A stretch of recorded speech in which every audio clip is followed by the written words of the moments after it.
It's the end of a Monday. And at least there was some decent news from the existing court. And there's a beautiful sunset. The day was kind of foggy, so it made it easy to work from the studio. And I have set up this house, 92 days in one place can help you sort all kinds of things out. But it's funny, as we all talk about returning to work in whatever way that's happening for places. My places are not going back in this 2020 calendar year at all. But some friends are going back for retail and restaurants and, their dream businesses, their independent businesses. And of course, Eclectic is filming again in the sweet way that we get to do that. And I always think it's so generous that the guys let me call it we. Oh. But here at the end of the Monday, and the meetings and the conversations and the what's next and the looking forward, I started looking forward to the New Yorkness at the end of the week. It's just a tremendous amount of gratitude. I had the greatest morning. I'm really taking on this, I've lived a life that I designed in some ways based on who my father was and what his spoken prejudices were. And I didn't happen to share those. And I also sort of happened into a life where I made my own choices. Like I lived into a reality where I could. And when I felt as if I couldn't, I changed my situation in such a way that I could. And now at 54, I can own every single choice and consequence of my life. And I don't know why that was so important to do, especially in these days when family is the most important thing there is in the world. And not necessarily because of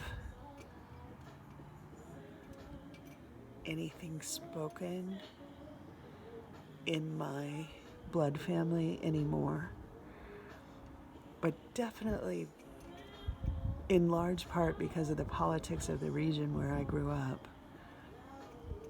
I have felt that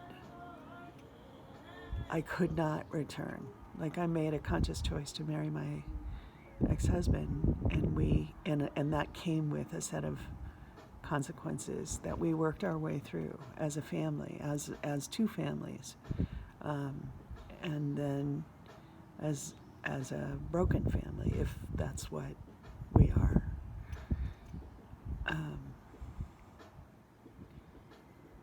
I like to think about us as a breaking open family, which I think has been my work inside of my family, to break myself open. And as a consequence, the people who love me came with me maybe further than they might have gotten had I not had such a clear path of love I had to follow. It's helpful for me to articulate this out loud to you because I don't think I've struggled with the words beyond the writing. And sometimes the writing will fall into stories I've already told myself that I tell.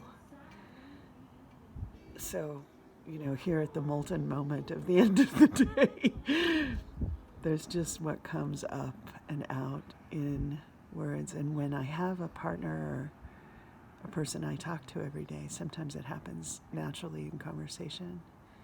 But as I no longer have that kind of love right now in my life, what I have is all of you.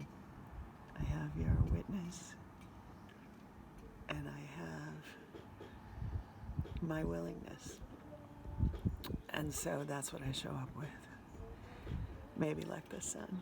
I like to think it's like the sun and like the earth and like the sky and like the clouds that part and give me the colors and let this Rothko emerge in this night, in this moment. It's a dream to be alive, that row, row, row your boat thing. And my life, my white, privileged life, is more dreamlike than it is not.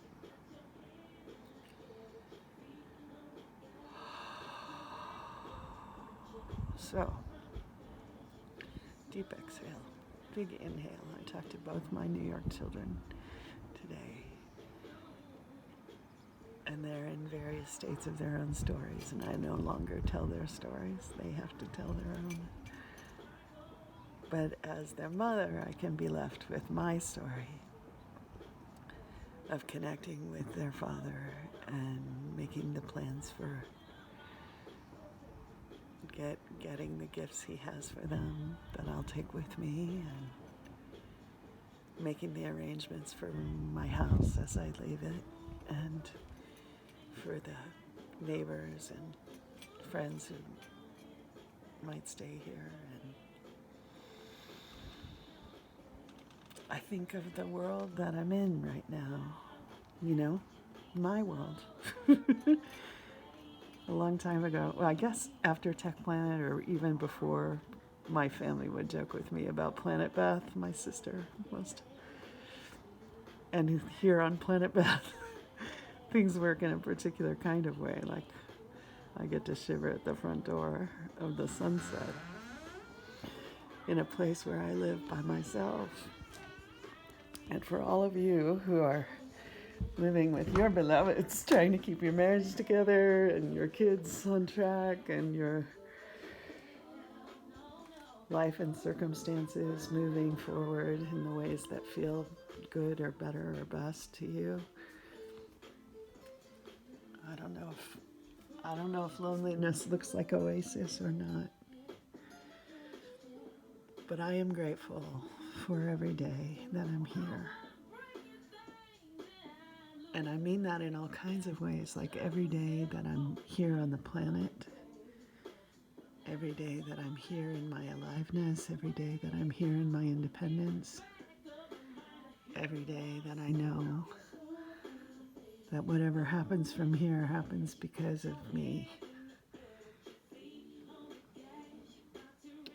And so it makes it easier to dedicate myself to being the change I want to be in my world.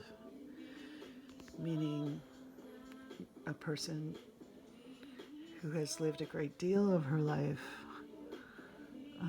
out loud around the issues that pertain directly to me and the family of my making.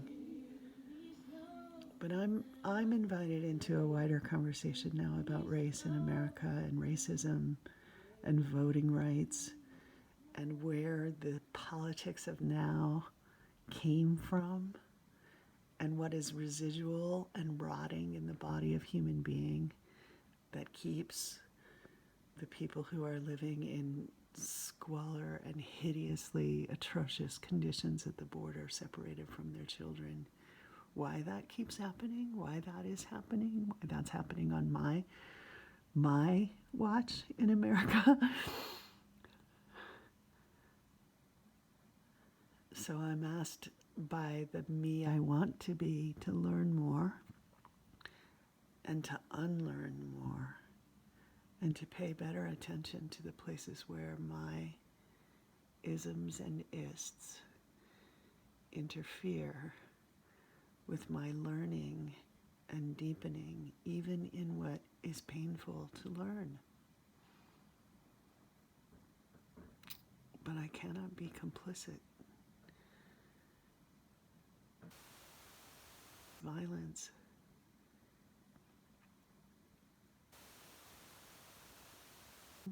in a way isn't working.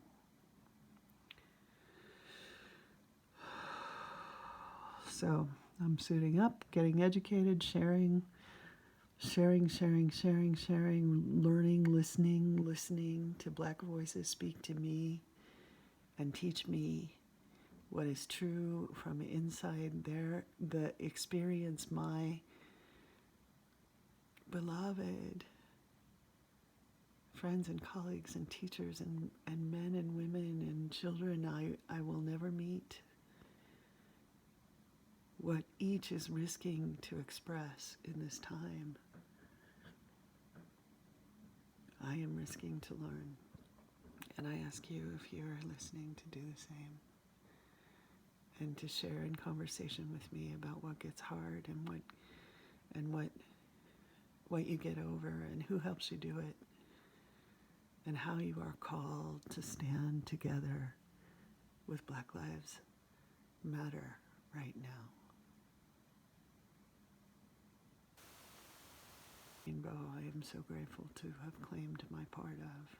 Finally able to get out from the bi and into the truth of the lesbian I have always wished I was brave enough to be. Finally, I'm her. In this 54-year-old somewhat anticlimactic moment of choosing books instead of books to take to bed instead of lovers. But however that is, whatever mattered about that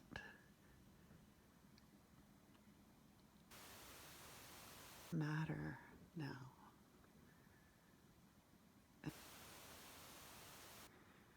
And it is, yes, for my children, but more importantly for my brother's children, to be born into the expectation that your skin carries the sin of racism. Please, let's unload that. Let's get everybody free from that shit. Please.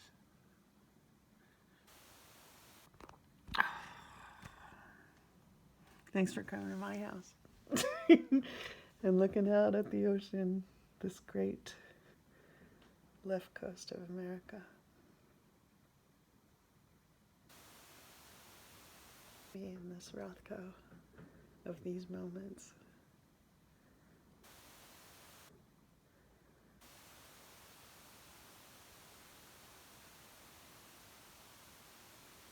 For every breath, the deep in ones, that the earth and the sky and the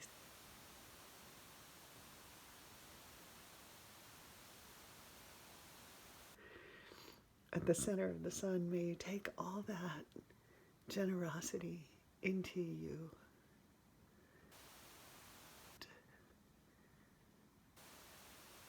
Deliver it with the love you are, the love you live to embody in the only form of only you in all of time.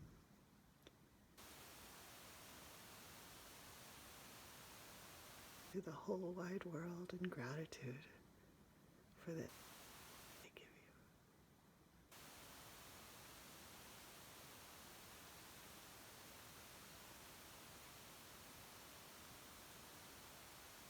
Of people.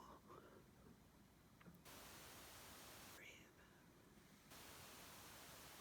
That movement, will you? Courage and my own.